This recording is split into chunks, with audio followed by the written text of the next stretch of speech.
सभी को राम राम। पीजीटी संस्कृत का भाई हाई कोर्ट से फैसला आ गया था और उस पर जो है ना 10 तारीख को सुप्रीम कोर्ट से स्टे हो गया। अब उसके बाद आरोप प्रत्यारोप लगते हैं। एक आधा न्यू कह देगा आप शिक्षा शास्त्री की तरफ हो, एक आधा कोई आचार्य, कोई तो मतलब पता नहीं लोगों की बुद्धि है कि जा रही है भाई। एक दो न्यू कहा अपना पुरानी वीडियो प्राइवेट कर दी। अरे यार मैं कोई यूट्यूबर थोड़ा ही हूँ, मैं तो कर दूँ जो मेरे सामने आ जा है। एक आधी रह भी जा है, कई बार लिस्ट में करते करते बीच में फोन फना जब रह जाती होगी, और मैं ज़्यादातर प्राइवेट कर दूँ हूँ क्योंकि जो चीज़ होती है वह लोगों की नज़रों में आ लेती है। और मैं तो नहीं मान गया था भर्ती पूरी होगी, मैं भी अभी इन केस का भी फायदा क्या है। और मुझे क्या पता था सुप्रीम कोर्ट में जाते स्टे हो जाएगा भाई। और मुझे क्या पता था कि आप लोग इसमें कैविट भी न लाओगे।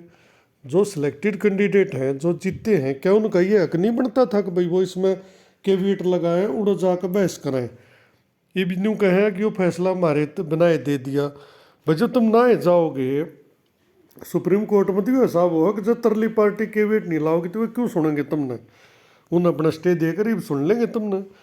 आपका तो तरीका तो ये होना चाहिए था, पता ना यो इतना फर्क कैसे रह गया कि वहाँ तक कोई पहुँचा ही नहीं कैविट लाना। जब सुनवाई हुई वहाँ पर आप में से कोई था ही नहीं। हैरानी ही की बात से न तो जेबीटी का उदाहरण देख लेते, दो तीन कैविट ला रखे थे न, बाट में थे क्यों कर तेरा आले जाएंगे रामुड़ वेट करेंगे। लेकिन मुझे तो हैरानी हुई कि आप लोगों में से कोई वहाँ नहीं पहुँचे सिलेक्टेड। अरे 523 आदमी काफ़ी बड़ा संगठन हो सके हैं। आप अपने केस की पैरवी कर सको थी, ना करी तो भाई। और आपका जो सिलेक्शन हो रहा था करनी चाहिए थी, पर चलो उसमें भाई मैंने तो वे फिर ओपन कर दी है अगर उन तक कुछ होता है। और मेरे तो कढ़ा कुछ कहे तो कुछ हासिल आप लोगों को ना हो एक गुना। मैं तो शर्म नहीं हुआ कोई सी चीज़ सामने आ जावा बता दें है भाई इस तरह, ताकि वो आम भाषा में लोग आके में समझ में आ जा। और इसमें 5 सवाल किए गए थे, 4 सवाल मैंने बता भी दी थी, क्यों मैं भूल भी गया क्योंकि कई बार कोई चीज़ माइंड में स्लिप भी हो जाए ना, ध्यान रहती। हमारे भी नेरे डाल की टेंशन पड़ी है। पर चलो आज 5वें सवाल पर चर्चा कर ले हैं। बाकी भाई इसमें आप लोगों का थोड़ा फर्क रह गया बात में। आप लोगों को वहाँ कैविएट लगाकर इसमें अपना वकील खड़ा करना चाहिए था। जिस दिन बहस हुई 10 तारीख को, उस दिन आप में से कोई नहीं था। वो एक आपके लिए नुकसान करगी वह चीज़। अगर होता बहस करता तो हो सके इसमें सिर्फ नोटिस इशू हो जाता और स्टे ना होता, प्रक्रिया चलती रहती या सब्जेक्टिव करके आपकी ज्वाइनिंग हो भी जाती है। और कई प्रकार की संभावनाएं हैं। पर चलो 5वें क्वेश्चन में क्या था भाई, whether the candidate of the said select list have a vested right of appointment, कि जो सिलेक्शन लिस्ट थी 523 की, क्या इनका राइट बनता है अपॉइंटमेंट का। And can not be put to any disadvantage on account of the act of the court, और क्या कोर्ट के किसी भी फैसले से या कारण से या कुछ भी कह ले उससे क्या इन पर आप पर कोई प्रभाव पड़ सकता, क्या कोई डिसएडवांटेज आपको हो सका था। वेदर एडवर्टाइजमेंट नंबर 1 2021 जो बाद में री हुआ था एडवर्टाइज, जिसमें 534 पोस्ट थी, post of PGT Sanskrit is liable to be quashed, क्या वो लाइबल है इस बात के लिए कि उसको क्वेस्ट कर दिया जाए। तो इस सवाल का उत्तर उन्होंने दिया है भाई क्या इनका कोई वेस्टेड राइट था अपॉइंटमेंट लेने का, और क्या जो दोबारा उन्होंने भर्ती निकाली क्या वो सही थी, क्या उसको रिजेक्ट करना सही है। मतलब कई तरह के सवाल थे, एक सवाल ये भी आ गया था। अब इसका उत्तर भी कोर्ट ने देखो काफ़ी बढ़िया फैसला दिया था, एक तरह से काफ़ी डिटेल में फैसला था।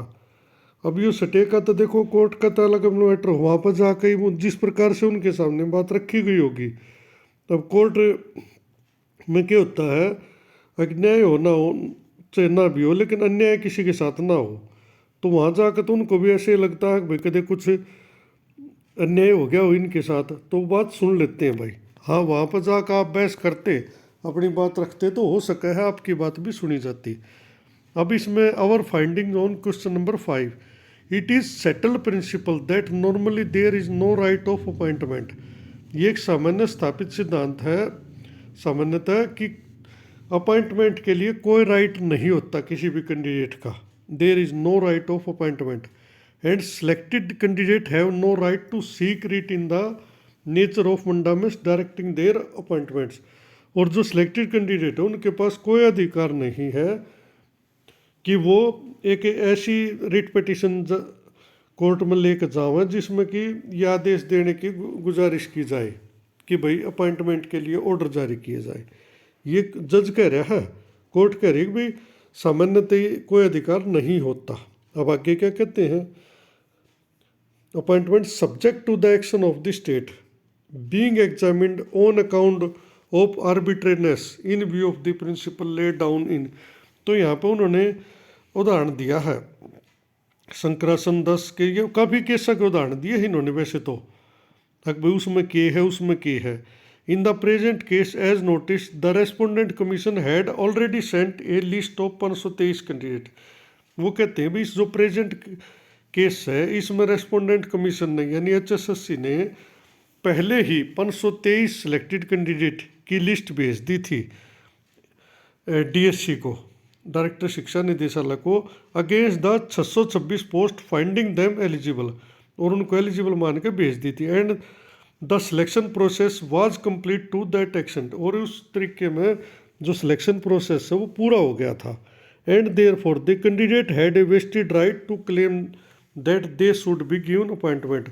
और कोर्ट कहता है तो इस कारण से इन कैंडिडेट को एक वेस्टेड राइट बन गया है कि वो क्लेम कर सकते हैं कि उनको जो है ना अपॉइंटमेंट शुड बी गिवन, दी जानी चाहिए। And their right could not have been jeopardized without even impleading them as parties, और उनके जो राइट है उससे उनको वंचित नहीं किया जा सकता जबकि उनको पार्टी भी नहीं बनाया गया as notice above. Their right was continuing since the year 2014। अब ये 2014 का मैटर मेरी भी समझ में नहीं आया भाई, उनका जो अधिकार है 2014 से चल रहा था, 15 में तो भर्ती निकली है, पर चलो उसका क्लरिकल मिस्टेक हो। And in view of note one in the advertisement, या तो हो सकता है भाई 2014 में पहले यह भर्ती एक मेरे ख्याल पहले भी निकली थी और 2015 में दोबारा आई हो रही ऐड होकर, कुछ ऐसा हो सकता है, किसी ने पता हो तो कमेंट में बताइए भी। एज नोटिस वो and therefore the writ petitioner petitions filed by them are very much maintainable, और उस पर कोर्ट कहता है दो रिट पिटिशन इन सेलेक्टेड ने फाइल की है वो मेंटेनेबल है, सुनने योग्य है, रखने योग्य है। For enforcement of their legal rights, और उनके जो लीगल राइट है उनका बचाव करना ही पड़ेगा। And it is settled principle that a writ of mandamus can be issued, और ये भी एक सिद्धांत है कि जो रिट पिटिशन है इस प्रकार की वो दायर की जा सकती है और उसमें ऐसा आदेश जारी किया जा सकता है। मंडामस का मतलब होता है परम आदेश, कोई स्पेशल आदेश। Where there is a statutory right और a legal right which the court can enforce, जहाँ पर कोई संवैधानिक या कोई कानूनी राइट जो है ना दिखता हो कोर्ट को। Reliance can be placed upon the judgment. अब ये कई प्रकार के इसमें जो है ना उदाहरण दिए गए हैं अलग अलग केसों के, लंबी वीडियो हो जाएगी क्योंकि कई केसों के उदाहरण दिया कि उस केस में ये हो गया, उस केस में ये होगा, काफ़ी कई पेज तक यही चलेंगे इसमें। और इनके आधार पर जो है ना कोर्ट ने ये साबित किया गया है कि भाई हम जो ये आदेश दे रहे हैं ये सही है, इन्होंने अपनी बात को सही ठहराया है। अब इसमें क्या कहते हैं, in the present case last में as noticed once the select list has been forwarded to government, जब एक बार सिलेक्शन की लिस्ट गवर्नमेंट को फॉरवर्ड कर दी गई, the right of the select candidate could not have been adversely affected by cancelling the advertisement. तो उन्होंने कहा है जब एक बार सिलेक्टेड कैंडिडेट की लिस्ट सरकार को भेज दी गई तो जो कैंसिल किया एडवर्टाइजमेंट को वो नहीं किया जाना चाहता, उससे जो ना ये कैंडिडेट इफेक्ट हुए हैं as noticed in question number 4 and above.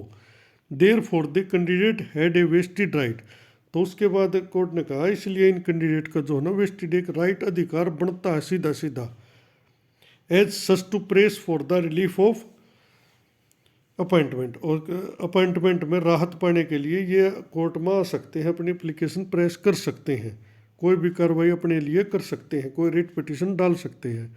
And content that the action in the cancelling of the recruitment process was arbitrary, वो जो ना पक्ष आर्बिट्रेरी होता है पक्षपातपूर्ण, और जो स्टेट का एक्शन था कैंसिलिंग द रिक्रूटमेंट, वह जो है ना पक्षपातपूर्ण था, मनमानापूर्ण था, बिना किसी नियम कानून का माना गया कोर्ट ने।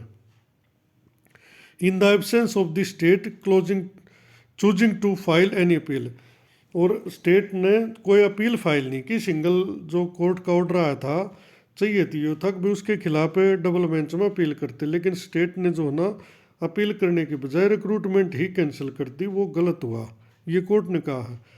दस the candidate had a vested right at the time the litigation was initiated, तो जो कैंडिडेट उनके पास जो ना अधिकार हो गया था उनको जब लिटिगेशन यानी कानूनी केस चल रहा था, was initiated being on the select list, क्योंकि जो सिलेक्शन लिस्ट है उस पर केस चला दिया गया था।